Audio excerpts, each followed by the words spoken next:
Hi, Gene here with today's thought, and today we're going to the Middle East, where I'm sure you noticed amazing things have been happening, very dramatic developments in very rapid succession, all, by the way, because of, well, I was going to say because of Israel, but if you want to really get accurate and technical about it, it's because of Hamas and the late and not missed Yahya Sinwar.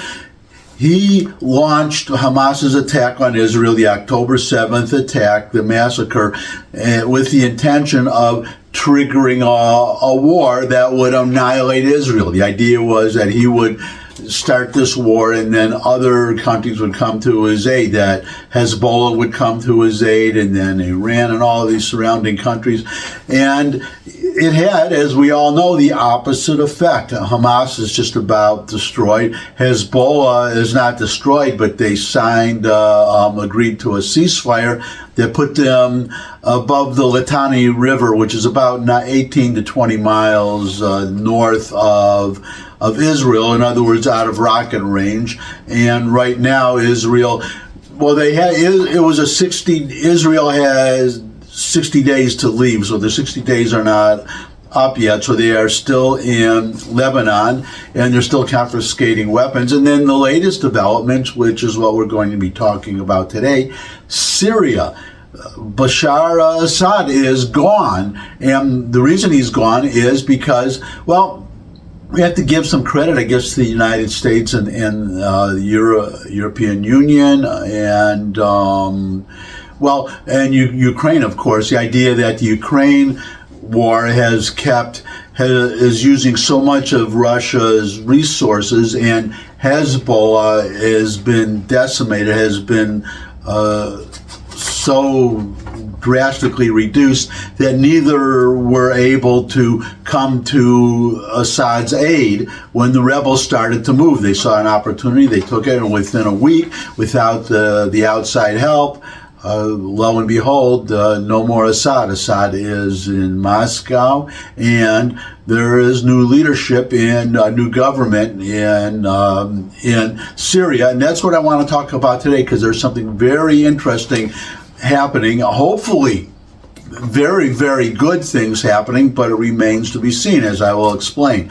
But you have these various rebel groups that wanted to oust Assad, and the main one, and they're called HTS as the initials. I forgot the exact. I'm not gonna. It's an Arab name, but Hayat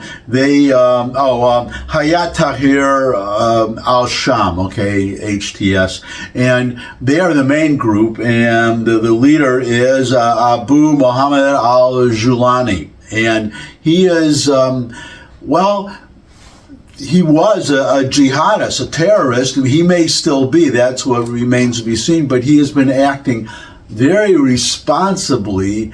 And the Israelis are wondering: are they going to still have a potential front on with Syria, a potential war front with Iran? Iran has been putting soldiers and weapons into Syria and transferring some of those weapons to Hezbollah in Lebanon. But al-Julani, he announced that Iran would not be in Syria anymore, and weapons would not be going, therefore, through Syria to Lebanon, at least not with this new government's acquiescence.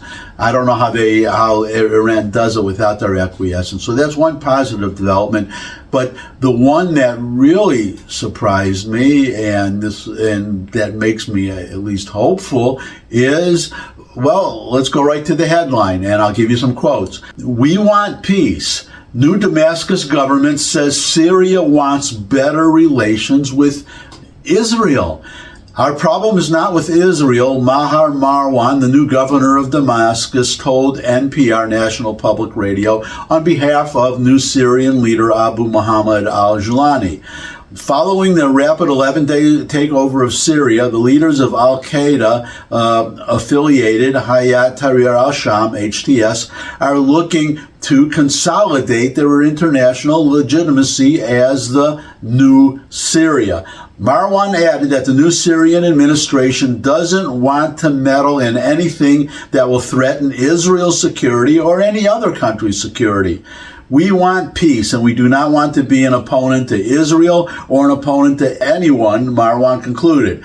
Going a step further than Nujulani's previous statements, Marwan called on the United States to facilitate better relations with Israel.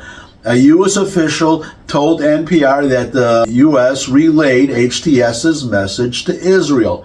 We want peace, and we do not want to be an opponent to Israel or an opponent to anyone, Marwan concluded. So I think you will all agree with me, that is pretty surprising, okay? And the big question is, do they mean it? Now, because as this article states, HTS is affiliated with Al-Qaeda.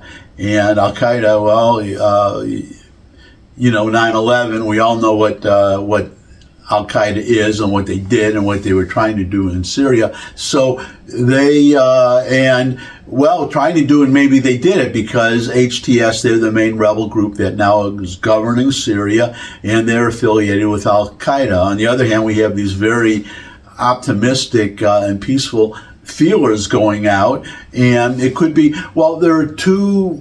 You noticed if you looked at you must have seen the thumbnail for this vlog, that you don't see, as with Yasser Arafat with the keffiyeh and the military fatigues, you see wear suits and ties, Western suit and ties, so you don't even see Arabic dress, and you don't see Iranian dress, which is similar to Western, traditional. I mean, you see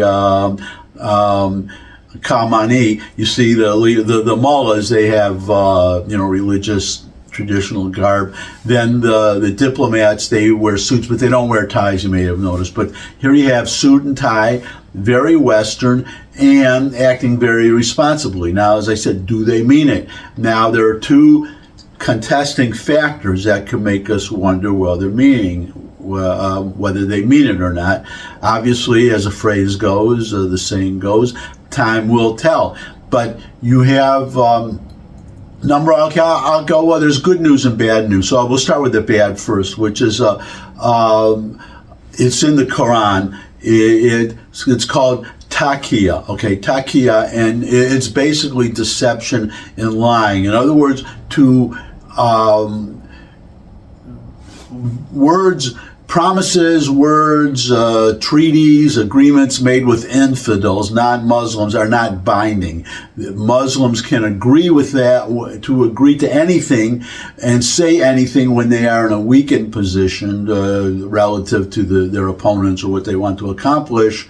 But it all goes, it disappears as soon as they're strong. And it goes back to Muhammad, when Muhammad was besieging Mecca, which was controlled at that time by a Jewish tribe, the Quraysh. And the Quraysh, Muhammad was trying to conquer Mecca, couldn't do it, and agreed to what is called a hudna, which is basically a treaty, a 10-year treaty. It was a 10-year truce with the Quraysh. Well, it would be a truce, right? But because Muhammad was too weak. But within 2 years, after the first 2 years of the treaty, when he was strong enough to conquer Mecca, he just abrogated the treaty and conquered Mecca, and actually beheaded a bunch of my ancestors and sold the men basically, and the women and children, sold them, carried them off into slavery. So, but thousands of years ago, all under the bridge, if this new Syrian government means it. And that remains to be seen. Now, that was the bad news, but the good news is, when Israel was reestablished and the modern state declared in 1948, there was before that time, under the British mandate, there were actually two Jewish military or paramilitary. They weren't. Neither one was legal. The British army was controlling the area, but there was the Palmach, and the Palmach was the main military force, and what they did, they defended the kibbutzes, and Israelis, they were defending them from attacks by the Arabs. And so when the state was declared, that the Palmach became the Israeli army. They were the forerunners of, I guess you call them the proto IDF, the proto-Israeli Defense Forces. They became the army. But there was another much smaller organization you may have heard of called the Irgun, which means Irgun, I believe, the organization, the Irgun. That was the name. And they were out and out terrorists. They were terrorists. They were a small band. They were terrorists. A couple of things they did.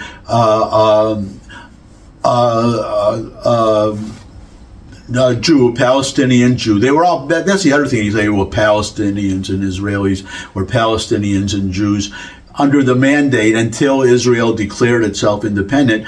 Palestinians actually meant Jews. They were the majority in the area, but equally, I guess, Palestinian Jews, Palestinian Arabs. So Palestinian Jews, the British arrested one for terrorism or for something, for murder, whatever, and was going to sentence that person to be hanged. The Irgun, I believe there was another terrorist organization, but I'm pretty sure it was the Stern Gang, but I believe it was the Irgun, and they kidnapped a British soldier and said, if you hang that Jew, we're going to hang this soldier. And the British hanged the Jew, and the Irgun, they hanged the soldier, without trial or anything. The soldier was innocent, hadn't done anything. But they, you may have heard of the King David Hotel bombing, terrorist bombing of the King David Hotel. Now, to their credit, they sent a warning out about an hour before the bomb went off, so the British were able to evacuate the hotel, and nobody was killed. Also, there wasn't, they were very careful. It was a hotel, but there was one wing of the hotel that was being used by the British Army, the British authorities, and that's the part they put the bomb under. But still, they were out and out terrorists. Now, one of the members, I believe the leader, was a man named Menachem Begin. So now you see where I'm going with this. Menachem Begin, so he was an out and out terrorist, but he was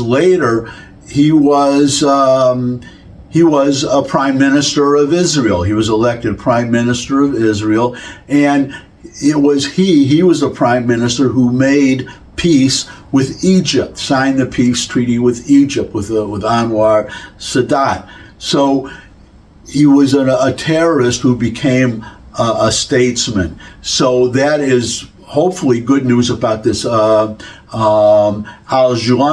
that he will follow in the same footsteps, that he will now be a statesman and actually make peace. Imagine what that would do if there was. I mean, there's one thing, just that they would not attack Israel, and there would be no war, and would no longer allow Syria to be used as a war front, or to let the IRGC, the Revolutionary Guards from Iran, to come in there, or to allow the transfer of weapons to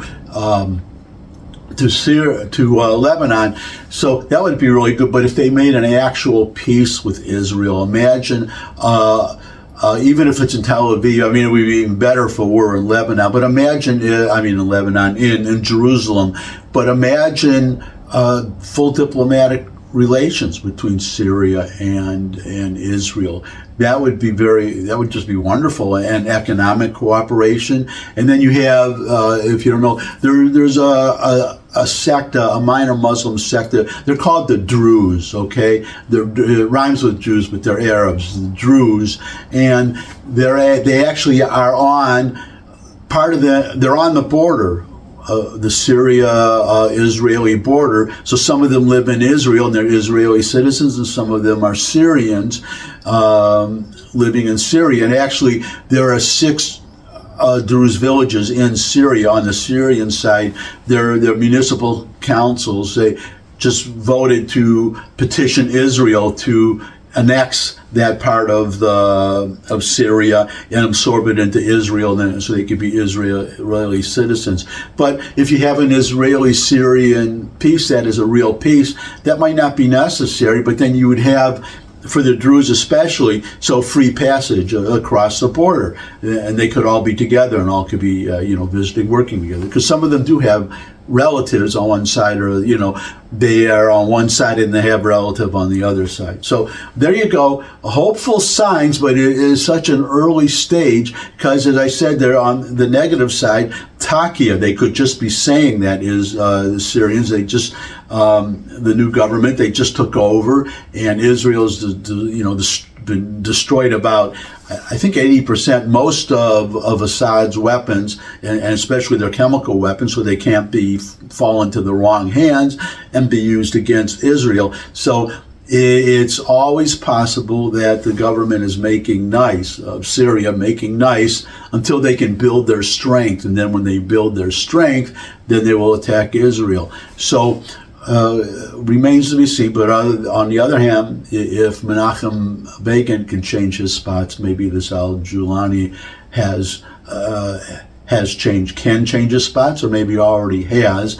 He is actually acting very responsibly, and I'm very surprised, which is why there's reasons to be both hopeful and suspicious at the same time, but I'm going to weigh on the side of hopeful.